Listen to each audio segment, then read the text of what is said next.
listening to The Daily Show. The Daily Show? The Daily Show. The Daily Show. On Men's Radio. Men's Radio. Men's Radio. Men's Radio. With Russ Kane. Hard to believe it's Monday again, but it is. I hope your weekend was okay. I went away to a family. Well, I didn't go away, but it felt like it. I was at a family wedding on Saturday. I don't know, 3 hours to get there, 2 hours to get back. It was very sweet. My little cousin got married, and it was very nice. I have to say, the bride looked stunning. I'm Russ Kane. This is The Daily Show, and welcome to Men's Radio Station. If you've never joined us before, where the heck have you been? Huge week. Huge week this week. We are up the kazoo with guests, but this is a very special guest. But before we get to him, ladies and gentlemen, he's back from eating square sausages, listening to bagpipes, and generally behaving like a knob. Ladies and gentlemen, you know him, you love him, Neil Long. Hello. Yes, fresh back from Edinburgh. It's an incredible place.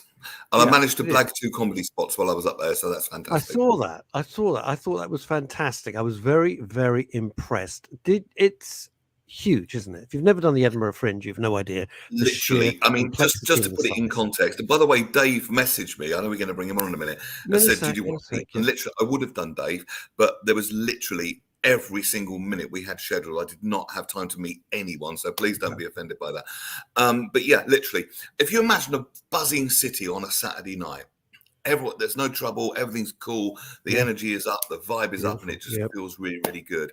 Flashing lights and parties and people having a celebration. Imagine that on a Tuesday. Imagine that 7 days a week. That is what it was like. In the wet. The population of Edinburgh is 500,000. And during the Edinburgh Fringe, it rises to 1.5 million. It is not a big city. If you're thinking London or Manchester, it's a very compact, small city. It's a very beautiful city as well. It's a gorgeous city as well. There, of course, Edinburgh Castle, which lights up at night and all that sort of stuff. It's a really lovely place. Saw Frank Skinner do his stand-up. That was and had a picture with him. And had a picture with him. What an incredible comedy talent, said Frank. Sorry, couldn't resist that. That didn't happen. Blagged 2 comedy spots up there. Went to a show called Shaggers, which was a late night rude show, and learnt a new term, which I can't repeat on any radio station, but I will tell you off air. All sorts, and did 2 comedy spots. Thank you to Sounds Proper Comedy, Colin Etches, for that opportunity. Just brilliant. And the lovely thing was I was meeting up with people. It's 1 degree of separation. So people I've known from the second time round doing comedy, hello, and then people from the first time round, hello. What have you been doing for the last 25 years? It really was fantastic. Would you recommend it? The thing is, Longy, they're still speaking to you. Yes, indeed. Yes, because I wasn't nasty to people back then, and I'm not nasty to people now. I remember one thing. This is my motto for life. If you're shitty to people on your way up, they're all waiting for you on your way down. And we have seen that twice recently. But if you're nice to people on the way up, they remember you on the way down and then help you rise up again. People might be decent. Right. This can introduce you to our first guest of the week. And by the way, Neil, we've got up the kazoo with guests this week. Okay. But today is very special. Since Howard and I, with Penny, started Men's Radio Station, a year after Women's Radio Station, this man has been incredibly supportive in a professional way. He likes our ethos, and we've kind of tried to support each other. He is Dave Sleet. Hello, Dave. Hi, everybody. Guys. How are you? How you doing? I'm good. I know you had a great time in Edinburgh, but our little community here in Fife, we had Promfest go on over the weekend, and that's been live music, entertainment all weekend, all free for the local community, and it's just been a phenomenal weekend. So yeah. How far is Edinburgh from Fife? Excuse my bad geography. Other side, it's a long way, isn't it? We're literally just the other side of the water. You come over the bridges from Edinburgh and you're in Fife, and we're about half hour from the bridge. Okay, I was going to pop this comment up, then I'll throw it back to you, Russ. Sen says, my friend Jay Sodegar and MC Hammersmith. I saw him advertised MC Hammersmith. Yeah, okay. And Jay Sodegar is someone that I met from the first time around. We're old mates. I went to see his show, which is brilliant. All right, let's crack on. Enough with the comedy, and let's crack on with why Dave Sleet's here. Dave, tell us about, because everybody knows somebody in comedy and it's irrelevant. Dave, tell us first of all about APA, which I know you've done many times, but for people who are joining us for the first time, please tell us again. And then I want to hear in detail about this initiative. Okay, so APA, first off, is an accreditation service, first and foremost. We support counsellors, therapists, anyone that's working with or in the world of psychological therapies. That's predominantly what we do. We make sure everybody has got the right skills to do the job that they need to do, but that they also have the right support to carry on no matter what it is that they're facing. So we are supported currently by 2 of the major insurance companies who have reviewed and assessed our ethical framework, our complaints protocols, absolutely everything that a professional and a client is going to need. And our members are kind of given discounts off of their indemnity insurance simply on the strength of the support they get from APA. Wow. And that is, for an organization in the world of mental health, to have the insurance sector say what you do is the breath of fresh air that this sector needs, that's remarkable. What were you doing before you set up APA? So before APA, I was doing corporate coaching. I was doing life coaching. I was designing corporate support systems and operating protocols for companies to ensure that they had the best mental health woven into the DNA of their organization. So you've been in the field of mental health directly or indirectly for a long time, Dave. And how did this idea evolve? Because this is quite a complex, nuanced idea, a brilliant idea, because carers need care too, and certainly, you know, emotional and legal support. But how did you go from corporate to this? It's a complicated evolution, isn't it? Yeah. So the world of mental health is pretty much supported and has been for a number of decades through charities. There isn't a governing body that says this is the baseline that everybody has to operate to, like there is in the US or some other major players around the world. So it's very much a case of, you could, it's not ethical and I wouldn't advise it, you could do a voucher course for 2 days, set yourself up a really high-tech website and go and tell everybody that you're a counsellor. That's what you can do. And this, Dave, is my big beef with the whole industry. Because there are so many freaking cowboys out there who go away, get a degree from the back of a box of cornflakes, and set themselves up as, in inverted commas, counsellors. And I would rather be counselled by my mini schnauzer, because at least I think she has more integrity than some of these people. And I'm very hot on it. I'm very hot on it because you're going to someone at your lowest point. Yeah. And you want that someone to be fully accredited and properly trained. Yeah. And if I sound serious about it, it's because I am.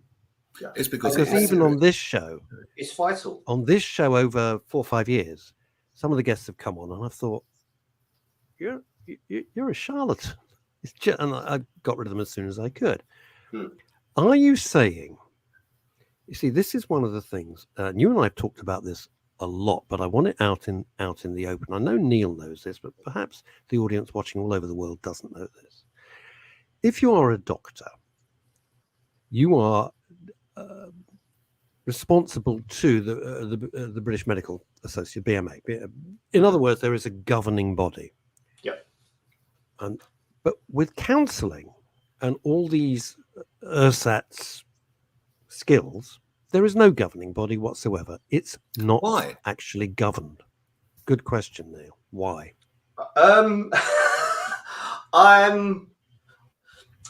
To be blatantly honest, this is because the mental health sector itself did not step up and make representation back in the 90s to ensure counselling and psychotherapy became protected titles.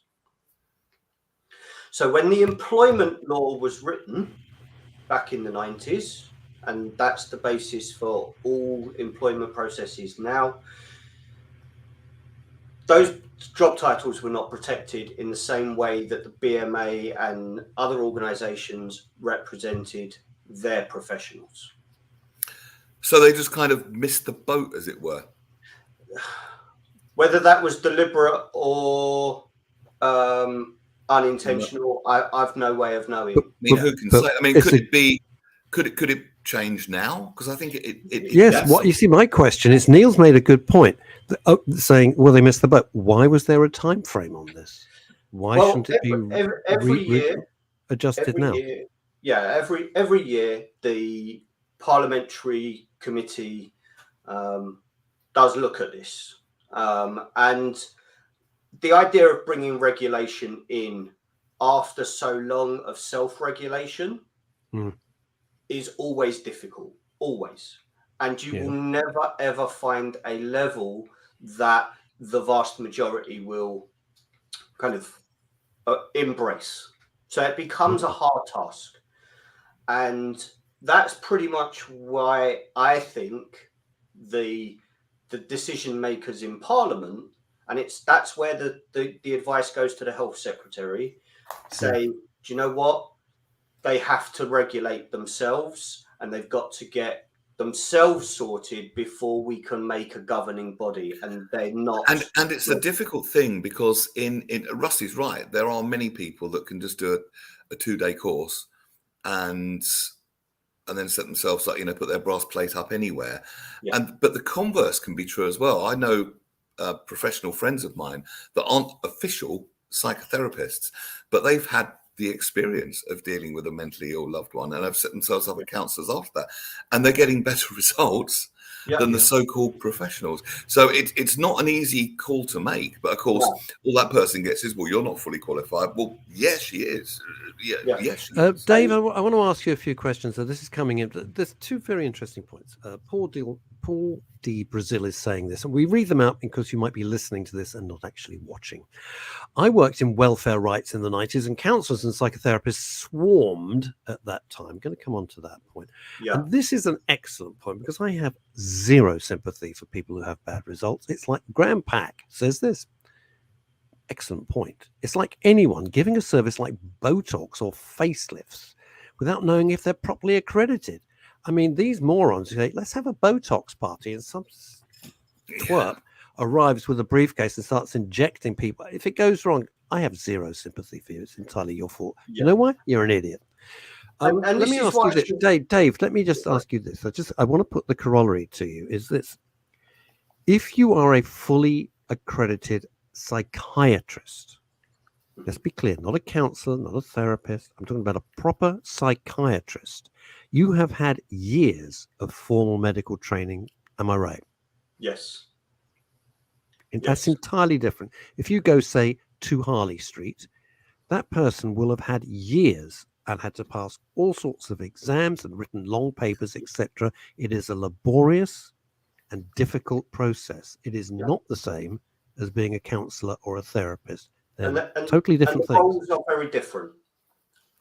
And a psychiatrist can prescribe medicine. A psychologist will not. They're more teachers, really, aren't they? Yeah. And so you've got, in the UK, psychiatrists and clinical psychologists are supported by a governing body. Okay, they are protected titles. If you are trained in either of those positions and you apply for a job, it is a legal requirement that you are affiliated to the governing body. And if you are not, you will not get a job. Right. That's the law. For counsellors and psychotherapists, you do not have to legally be affiliated to any voluntary register. And that's what runs the infrastructure of mental health in the UK in the large part, is voluntary registers. So there isn't a law that says you have to be affiliated to a voluntary register because it's a voluntary register. APA is a voluntary register. Okay. Now, the difference between APA and the vast majority is we don't abide the mandation to charities in order to get employment if you are qualified. And you have to be qualified. Could you explain that? Because I'm afraid I got a bit lost there, to be honest. Okay. Explain that. If I wanted to work in the area of veterans welfare, as an example, and an employer said, in order to do that, you have to sign up and be a member of the Royal British Legion. They wouldn't be allowed to do that because the Royal British Legion is a charity and a veteran welfare officer is not a protected title by a governing body. That is exactly what is happening in the world of mental health when it comes to counsellors and psychotherapists. They can be qualified, and when we say qualified, we mean a minimum level of qualification. But with APA, there is more that's required than that. You must have insurance. You must have a supervisor in place. You must have done the placement hours that are verified to make sure that you can practice face to face. A really good question for you. How can people discern, given the light of this new information, what are the red flags to look for when you're thinking of hiring someone, and what are the, if you like, the green flags? Okay, so green flags first off. Let's have some positives. A really good counsellor, psychotherapist will take a potential client through things like confidentiality. They will explain where you can go if you're not comfortable during the therapeutic experience. A really good professional will have something that only APA offer, and that is the oath of ethical working. And that gives that potential client a baseline from which to go, is this professional being open, congruent, transparent? And if they are, then the chances are your experience is going to be extremely supportive. I mean, I had a very good experience in therapy, and my therapist, she did. I think she did all of those things, and it was all laid out front. It was confidentiality. She said it's all completely private unless you were going to hurt yourself or other people, or a couple of other very fair conditions, none of which applied to me. But it's all put out up front. Yeah, very much so. You see, if you reduce it to even silly things, I have to deal with a lot of PR companies. Oh dear. I do. Well, every day I'm dealing with a wide variety of PR companies in order to grow men's radio and women's radio. And if some of them, when they meet me, start to tell me things which were told to them in confidence by a client, I think, how can you call yourself a professional? Yeah. I'm shocked. I'm not mentioning any names. Some are dead now. You can guess who that was. And would say the most extraordinarily intimate details that are none of my business, that I would never ask. And I'm like, holy God, and you're setting yourself up. I would trust you further than I could throw you, because, and that's a stupid example, but confidentiality in something, as you're saying, is absolutely vital. Let's have a quick look at this. Could you read this, please, Neil? Could you be so lovely Leslie de Mesa. Across 1 year, I attended a Royal Society of Arts certificated course in counselling. Okay. Yep. Across 1 year, I attended. Can you hear me? Go on. For young people, I don't know if we're frozen here. This was while I was working as a secondary school teacher. Subsequently, I worked on the then 24/7 Capital Radio helpline when I attempted to get that work recognised by the BACP towards a diploma. Go ahead. In counselling. Sorry, I think we froze there. I think we were. Shall I start that again? Yes, please. Okay, I think we're all back now. I'll start that again. Sorry about that. Leslie DeMazer. Across 1 year, I attended a Royal Society of Arts certificated course in counselling for young people. This is while I was working as a secondary school teacher. Subsequently, I worked on the then 24/7 Capital Radio helpline. When I attempted to get that work recognised by the BACP, what is that, Leslie? Towards diploma in counselling, they totally refused to acknowledge any of my experience. Thank goodness for APA for processing and accepting me as psychologically aware. That's a good term. It's a good bridging term, I suppose, isn't it? And this is one of the things that APA does differently. We're the first organisation to do this. But first, I just want to give you the what does BACP stand for? That's the British Association of Counsellors and Psychotherapists. And they are the largest voluntary register in the UK. They've been around the longest, and they hold an awful lot of kind of public awareness as a result of being around for that length of time. So one of the things that APA did right at the very beginning was understand that the vast majority of people in the UK that are working in education, working in social care, in the justice sector, in law enforcement, they are using psychology on a day-to-day basis. And they very rarely either acknowledge that, have it acknowledged, or have the support for that psychological engagement.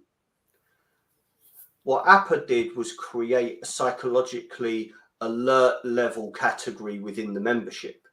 So professionals that are not qualified therapeutic professionals, but are working with psychology in their day-to-day, they would get access to that support.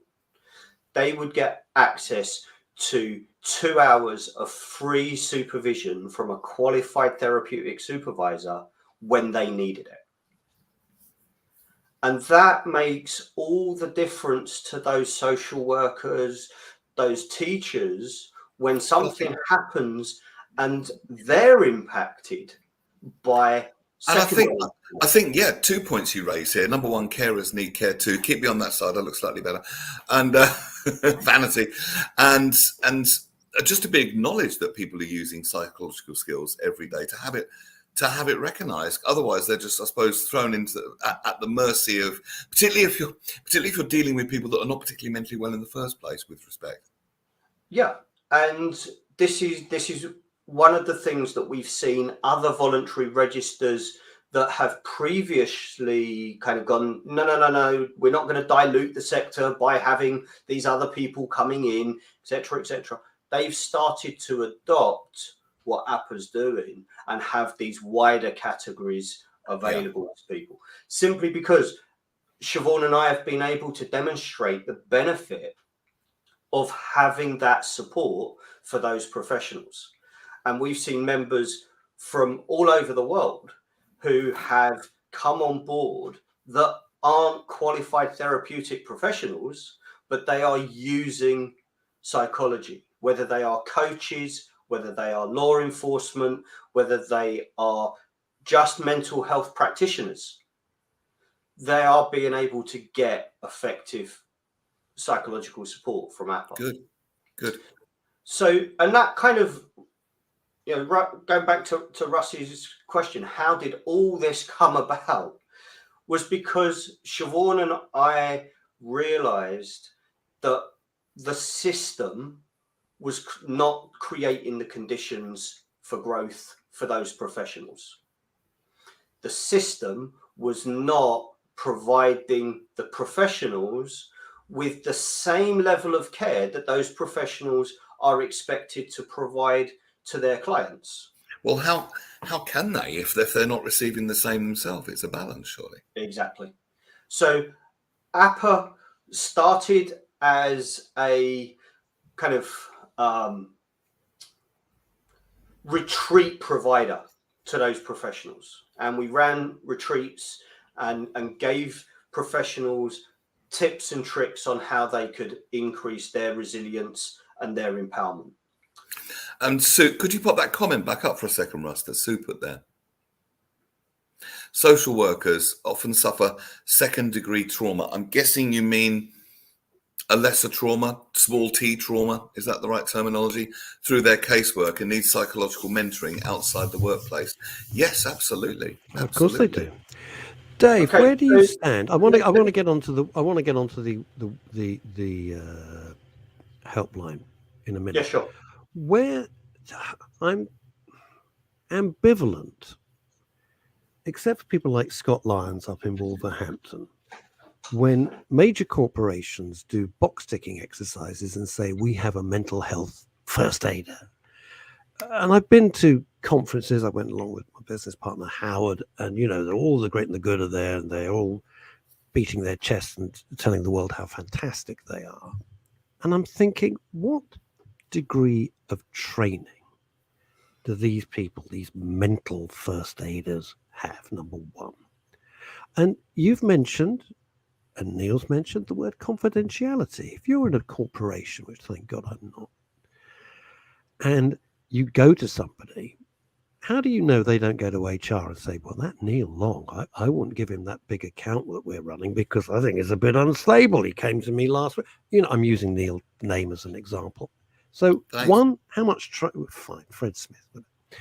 One, how much training do they have on average? And two, what is their level of confidentiality? What are their obligations?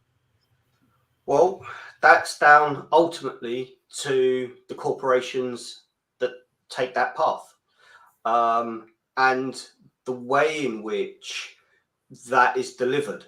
And I know Scott has outlined how he operates. And I would back Scott and Scott's approach hand over fist every day, all day long. But that's not consistent. And it's not, as you say,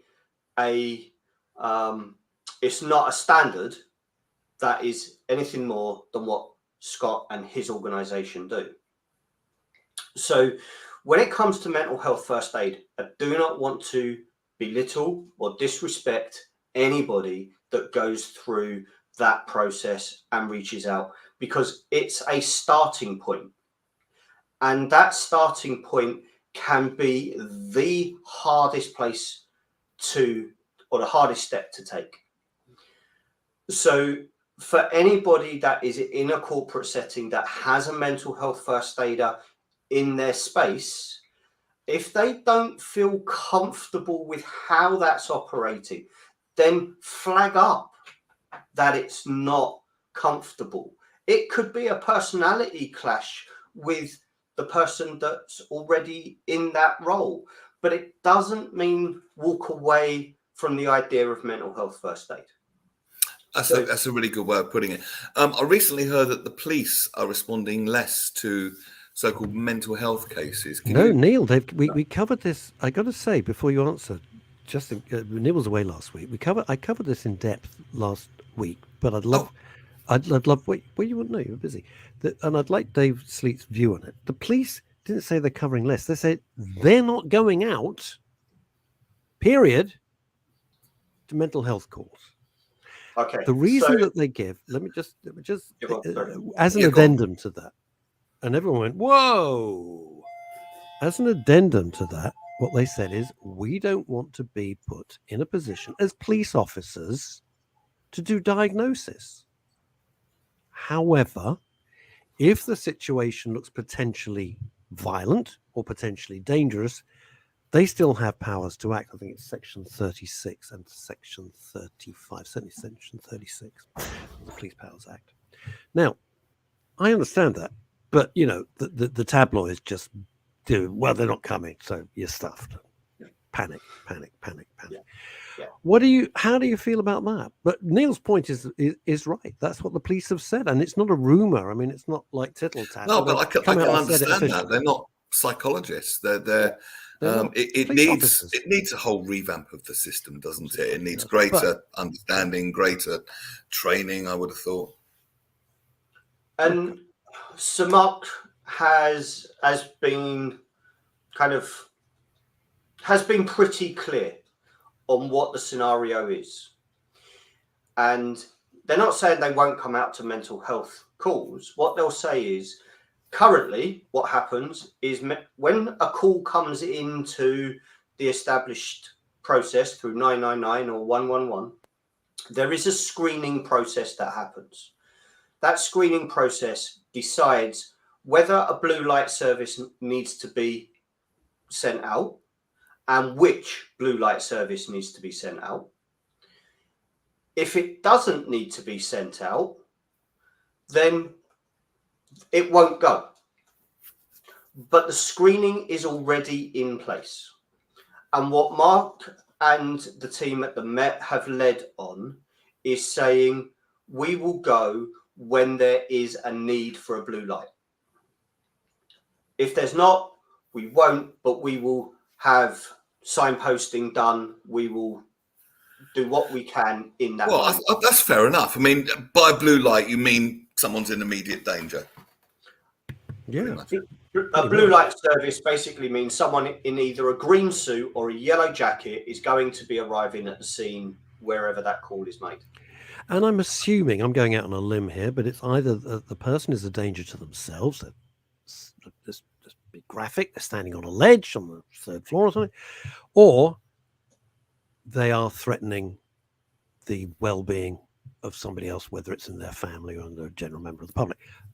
That, to me, requires a police officer there for the protection of either that person or that. But it is right, and I have a lot of sympathy for the fact that police officers shouldn't be having to make diagnosis calls. It's not their training. They can't. Yeah, they're not trained. But they're being. That's and why. This is very much where the APA kind of acknowledges that yes, Mark is right, but the infrastructure to take that kind of support system hasn't been in place.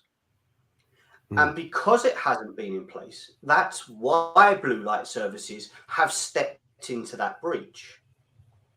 And it's time that the mental health sector stood up, grew up, took hold of its responsibility as professionals, as grown-ups, and say, that's our playground. That's where we should be putting that support in place. And that's what APA has done for the last 4 years in putting that support in for the professionals. And now we're at a position where we can make informed proposals about how do we roll that support out to the public and how do we make that effective. And that's where 115 really came about. We're going to come into that in depth. I just want to go through some of these comments because I think they're very important. Back to Scott Lyons of Wolverhampton. There's two comments which make perfect sense. And then there's a question. There's a question to you, Dave Sleet. He says, excuse me, where are we? So I'll start with this one, actually. There is no obligation for mental health first aiders to disclose any information to management or HR. We are not regulated, though are trained by a recognised provider in St John's Ambulance. However, it is a reasonable expectation to confidentiality for anyone making a disclosure or experience any intervention. This is where I believe MH and mental health first aiders should be regulated. And Graham has followed up with a really good question. Yes, if an incident happens at the workplace and the mental health first aider, this is a good question, was aware of the issues prior to this but didn't disclose to HR, does that put them in a difficult position? Great question. Good question. What's the answer? I suppose to Graham, yes. You will end up with a situation where if an employer becomes liable for the result or the impact of a situation in the workplace, and mental health first aid has not been activated or has not disclosed, has not reported up the chain, they will become the point of contact and the point of issue with the company. That's human nature. As far as Scott's point of regulation, my gut instinct is that a psychologically alert level accredited mental health first aider who has all of those things in place will provide exactly what Scott is doing as a regulated process. But it would need the mental health sector to embrace having a qualified baseline and all of the frameworks and operating factors to go with that. APRA's presented a framework for how that can operate both with a governing body and without. So we have put those kind of proposals together and they are available on request. But the whole point of regulation then comes down to who's going to police it. Yeah. What's going to be the consequences and who's going to take responsibility when things go wrong. And you can look at examples in the States where someone, for want of a better phrase, goes postal. And their mental health system has known that that person is high risk and they've not put interventions in place. Those people not only become liable because they have legal responsibilities in the US, but they also become civil law kicks in. Now, those responsibilities are very, very different. And we have to be careful about what liabilities we open up to those situations rather than just go, yes, let's regulate. Graham, your timing is bang on this morning, better than your jokes. Could there be a vicarious liability on the mental health first aider if an incident occurs? It's a very important point, isn't it? And how do the insurance companies stand on that? Yeah, your timing, as I say, is bang on this morning, Graham. And as I say, at the moment, it all stands with the employers and how they set up those liabilities and those systems within the workplace. I don't think it's a Different employers will do responsibility I'd different want. things. I don't think I'd want that responsibility. I'll be perfectly frank. I think if you're working for a large corporation, you've got HR breathing down your neck and all the rest of it, and suddenly they say, oh, you'd be a good mental health first aid. You go, okay. And then something goes wrong. I would want to know that that corporation had my back. What I wouldn't want, because I don't trust anybody. And that's ultimately what it comes down to, is making sure that those systems are in place. Yeah, but I mean, what I wouldn't want, and we know how delightful corporations are. I mean, they're just so warm-hearted. When something goes wrong and I haven't reported it, somehow it's your fault and you're responsible. No, I don't think I'd fancy that unless there were proper systems in place. Not that makes people blameless. You can just walk away from it, but you can't be held personally culpable, or can you? It's a very grey area, this. And it's a very grey area. Yeah, and this is one of the reasons why MPs, MSPs, and Northern Ireland Assembly members will go, it's down to the individuals to find the baseline themselves within those arenas. And once those arenas have all got a roughly kind of level playing field, then we can start looking at regulation, because it's so difficult. And there are so many variations that without a clear kind of structure for people to plug into, you're going to have people make up the rules as they go along. And that's what we want to avoid. And then it's just dodge. Then it's the Wild West. Done the work that it's done. You know what?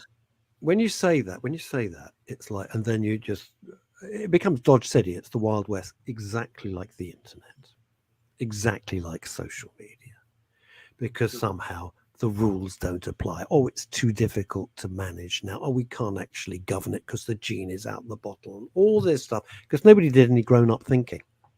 That's and it's why Siobhan and I worked so hard at kind of creating the infrastructure for the professionals and making sure that they have that baseline, but that the public can look at that baseline and put trust, understanding, and belief behind those professionals.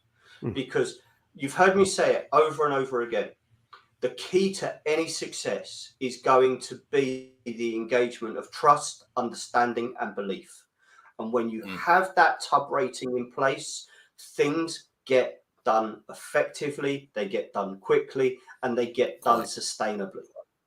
Quite and right. This is and where, sustainably, you've hit on a really good word there. Sustainably, this is a big project, and it needs something that's going to last. I mean, I'm not going to win any awards for saying that. I'm just mirroring back what you're saying. But yeah, I mean, it's true, absolutely true. Yeah. What's this helpline you have? You were going to talk about that.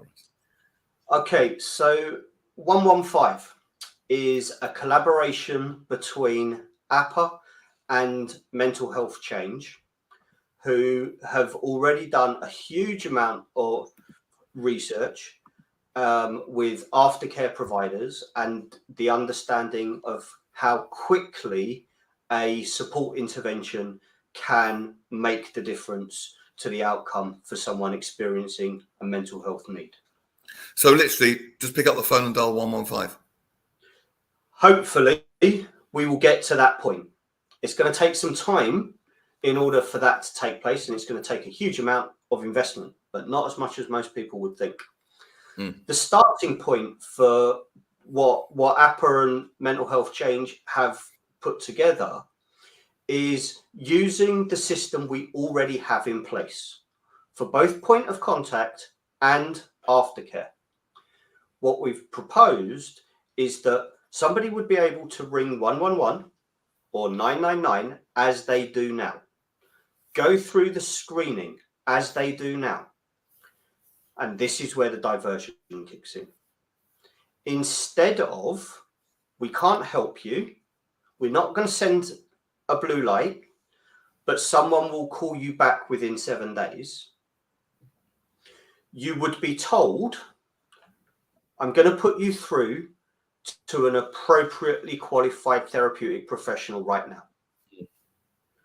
You will get a single session intervention from a psychological paramedic at that point of need.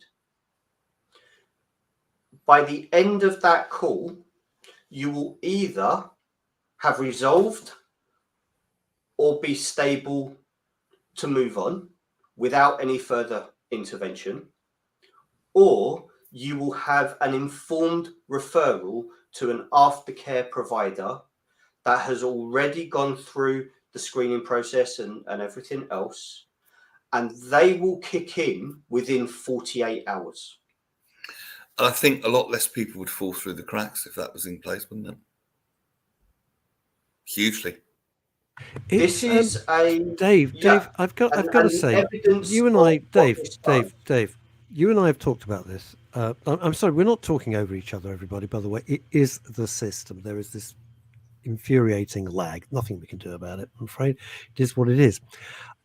We've talked about this, and I've said this is an incredible idea, and I know Neil's a huge supporter of it, as well as we all are at MRS.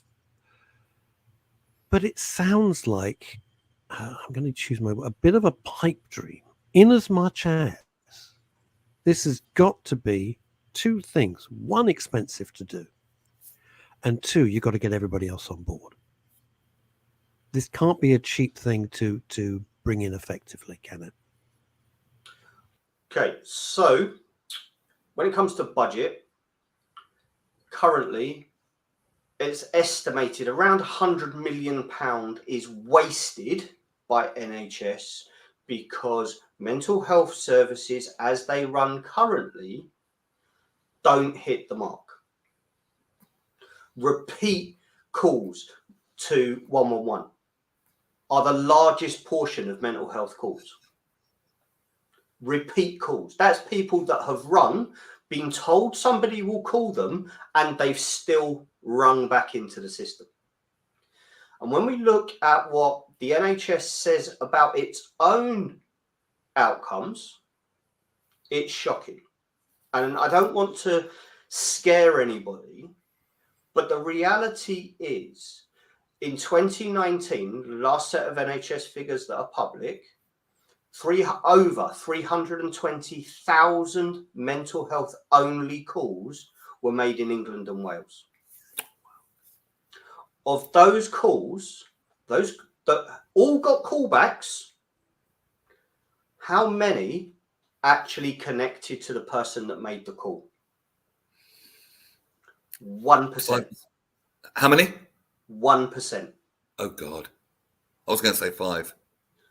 That means 99% of people that reached out either couldn't take the call when it came, were not available to take the call when it came, or in the worst case scenario, were no longer here to take the call. And in 2019 was the first year the NHS admitted to recording suicides while waiting for service. Is this partly because we still don't really take mental health as seriously as we take physical health? It's partly to do with misunderstanding of the entire mental health qualification process. Yeah. It's partly to do with the fact of budget control and gatekeepers not wanting to give an open door for a flag on a book. But the idea that somebody can reach out at their point of need and the system says, let's just press the pause button until we get to you, is such a reinforcement of everything that that person reaching out is already experiencing. Yeah, and sometimes the waiting list can be 18 months, I think, for treatment for an acute thing. You've got acute, I don't know, OCD or something, which is crippling, you know. Well, it's gone from, And the thing is, what most people don't understand is the size of the qualified it's gone from like 6 weeks to... And if you want to talk about health, look at this. This is something, and we'll try and touch it again on Wednesday, but this is coming up this week. Speaking of mental health, this year's A-level results come out this Thursday, and the GCSE exams are 7 days later. According to the examination boards, this year's results will impact a large number of young people who won't be getting the grades they hoped for. The reason is that the exam boards have decided this group of young people were not affected by the COVID closures of school lessons, therefore raising the pass grade, and that's all I can read because that's all I've got. So this is another group of people who this week, without doubt, we think of it as much older people, but the kids often get overlooked. And I know the stress that I felt during my what was then O levels and then became A levels. The stress is off the hook. And if they've raised the bar, because of course the tabloids say, just turn up in the exam hall, you get an A+. Well, it doesn't actually work like that. And the results of COVID and the aftermath of the extraordinary house arrest measures we were put under, the ramifications for that will linger on for some years. They will be life impacting. Psychologically, it will be life impacting. And who's going to look after all those kids? Who's going to look after all those kids? What genius came up with that? Is that the same genius that invented smart motorways? I mean, how can they say they're not affected? Because, as I say, there's no grown-up thinking.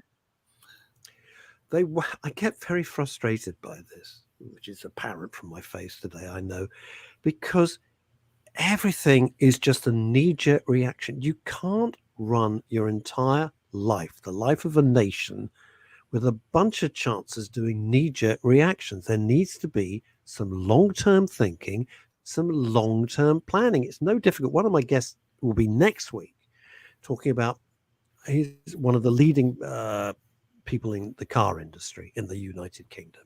And it's the same thing. Get electric cars. How are you going to fill them up? You can't cope with it now. There's cart before the horse. Long-term thinking. That's the problem. It's cart before the horse.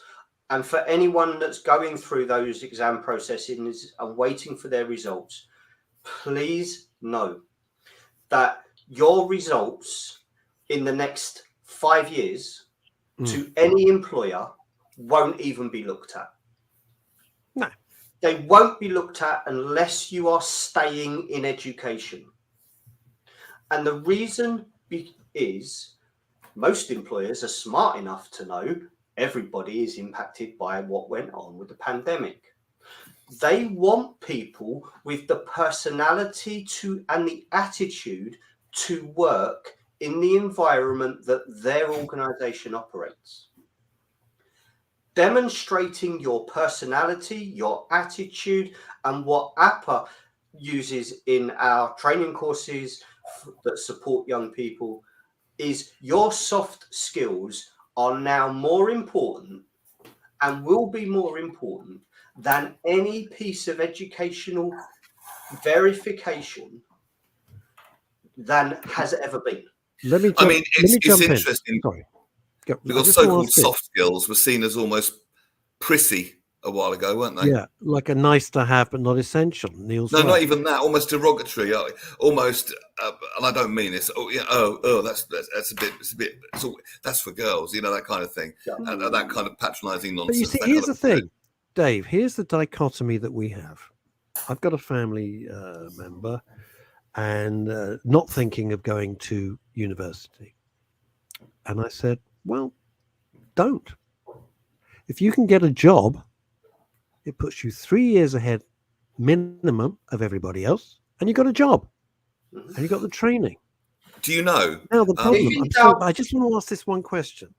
I want to ask this one because I agree with you, Dave, and I agree with you, Neil. But this is the problem. This is the real world, not the world we'd like. The real world is when you've got a load of applications for a position in whatever field it is. The first hurdle you will fall at, did you go to university? No, straight in the bin. That's changing. Straight in the bin. That is changing. So the only point of going to university, because it's ridiculously expensive and not that fantastic, to be honest with you, right? The only point to go is to get onto the pile, so at least you get through the first gate, over the first hurdle. And you say that's changing, Dave? More and more employers are looking at what is the personality of this individual, what is their attitude, what is their engagement to the concept of work. Bear in mind, most students have not been in that structured environment. So their attitude to a structured environment of employment, they don't have those building blocks. So if you go into the workplace that has got a structured environment and you can't engage, you're not going to stay, whether you've got a qualification from a university or not. So it's just plain old common sense, really. Siobhan, could we have that comment back up? Absolutely. Absolutely. I don't know if this is Siobhan or Siobhan, but that's what my son did, and Siobhan, I assume Siobhan, thanks you for presenting on our behalf. She says, our meaning your organisation. Got a job at 18, now the head of operations, and in front career-wise. Most of his friends that went to university. See, this does tie in. When I was up in Edinburgh, I went to see Jay Sodigar, who I really want to get on this show because he was very thought-provoking and he was talking about this subject and I was very drawn in and very intrigued by what he was saying. It really held my interest. Then, bang, it was laugh out loud funny because he's a very good comedian. But he was talking about this, and I'd love to get him on the show because, like you say, Dave, and like Siobhan says, maybe, just maybe, it isn't necessary. And he was making a very strong case for that, the strongest case I've heard, in a comedic way. What more could anyone want? My gut instinct is that the education, the roots of our education system died a long time ago. That education tree has long been unfit for purpose because it's a Victorian model, and it's teaching stuff. I don't know how many. I say this till I'm blue in the face on this show.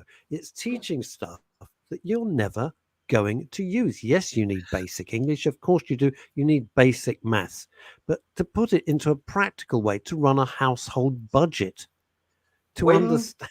You understand spreadsheet, practicalities. You don't need, unless you're going to be an architect, an engineer, you don't need sines, cosines, logarithm. You don't need all of that stuff.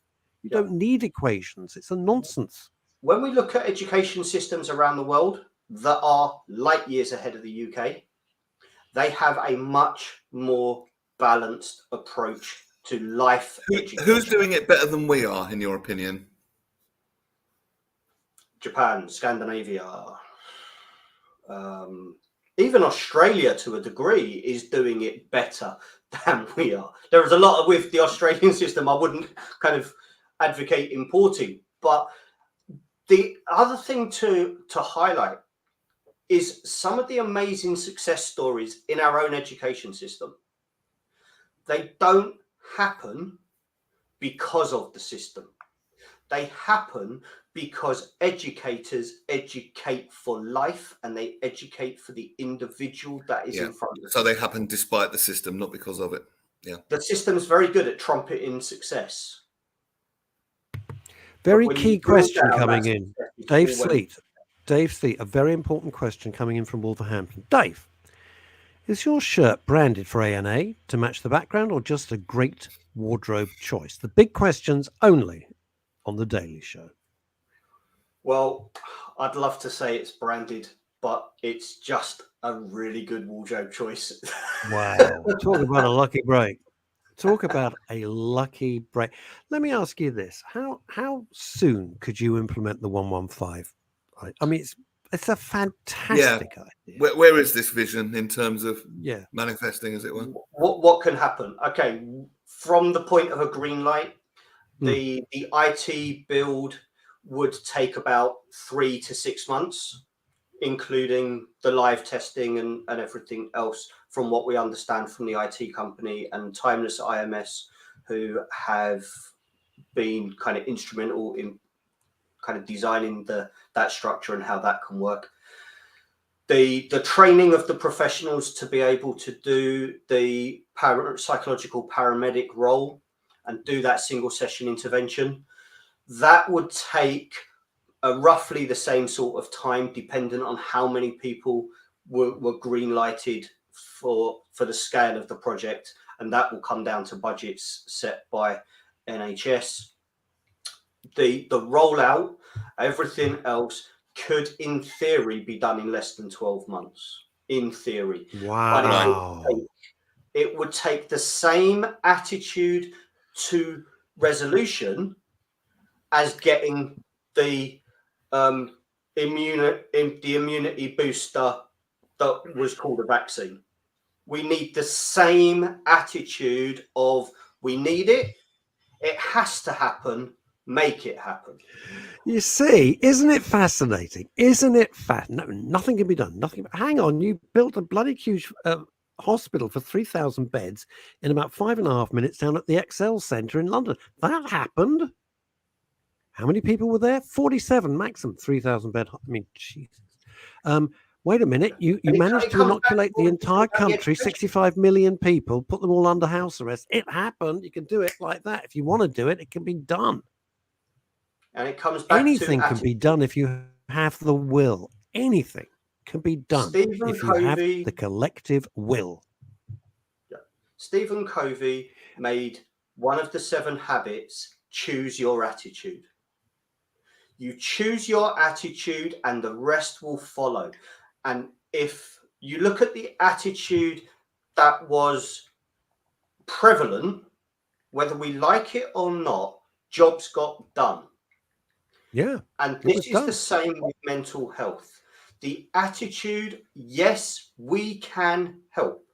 There is over 100,000 qualified therapeutic professionals in the UK. There are 6,000 jobs on the NHS website for those professionals that have gone unfilled. There is £11 million in the salary box to pay for those jobs. They are unfilled because of restrictive recruitment that's blocking professionals from that is a huge subject. Yeah. That subject we need for another day, because that is a monster subject. And when you explained it to me over a coffee one day, I was sitting there going, what the hell? Ramsey, I'm so sorry we didn't get time to your thing, but you're absolutely right. People do need to get back to work, to share offices and interact, because we are social beings. That's what we are. Living in a silo is never healthy.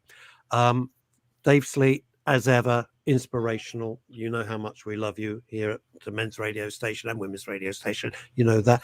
Wonderful to have you back, Neil Long. Missed you, man. Good to be back and good to see you, Dave. Missed you. Great I'll to be back And on you, Wednesday. You won't want to miss Wednesday. Wednesday's a monster show. Neil and I will be back on 12 o'clock on Wednesday. Till then, try and stay out of trouble. Won't be easy, but you can give it a go. Bye. Good afternoon.